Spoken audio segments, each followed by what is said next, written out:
તિલકવાડા નગરમાં કલાત્મક તાજિયા સાથે મોહરમ પર્વની ઉજવણી કરતા મુસ્લિમ બિરાદરો કલાત્મક તાજિયા સાથે તિલકવાડા નગરમાં જુલુસ નીકળતા યા હુસેનના અવાજ સાથે તિલકવાડા ગુંજી ઉઠ્યો।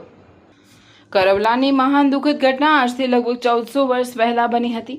હઝરત મોહમ્મદ પૈગંબર સાહેબના નવાસા હઝરત ઇમામ હુસેન અલૈહિસ્સલામે પોતાના 72 સાથીઓ સાથે શહાદત સ્વીકારી હતી। 1400 વર્ષથી આજ સુધી કરબલાની ઘટનાનું ભારે મહત્વ રહેલું છે, કારણ કે માત્ર ઇસ્લામી આલમમાં જ નહીં પરંતુ કોઈ પણ અકીદાથી સંબંધિત તે વ્યક્તિ જે અત્યાચારોની વિરુદ્ધ અને સચ્ચાઈના સમર્થક છે તે હઝરત હુસેન અને તેમના સાથીઓની કુરબાનીઓની માનવીય આદર અને સત્યનું ચિહ્ન સમજે છે। એટલે સમગ્ર વિશ્વમાં મુસ્લિમ બિરાદરો દ્વારા મોહરમ પર્વની ઉજવણી કરવામાં આવતી હોય છે। ત્યારે નર્મદા જિલ્લામાં અનેક તિલકવાડા તાલુકામાં પણ મોહરમના તહેવારની ધામધૂમથી ઉજવણી કરવામાં આવતી હોય છે। આ તહેવારની ઉજવણી કરતા આજ રોજ તિલકવાડા નગરના મુસ્લિમ બિરાદરો દ્વારા કલાત્મક તાજિયા સાથે ભવ્ય જુલુસનું આયોજન કરવામાં આવ્યું હતું।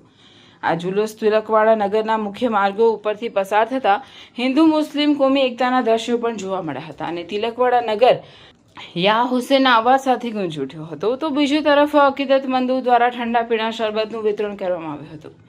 આ તહેવારની ઉજવણી દરમિયાન વિવિધ વિસ્તારોમાંથી મોટી સંખ્યામાં મુસ્લિમ બિરાદરોએ ઉપસ્થિત રહી હઝરત ઇમામ હુસેન અને 72 શહીદાને કરબલાને યાદ કર્યા હતા।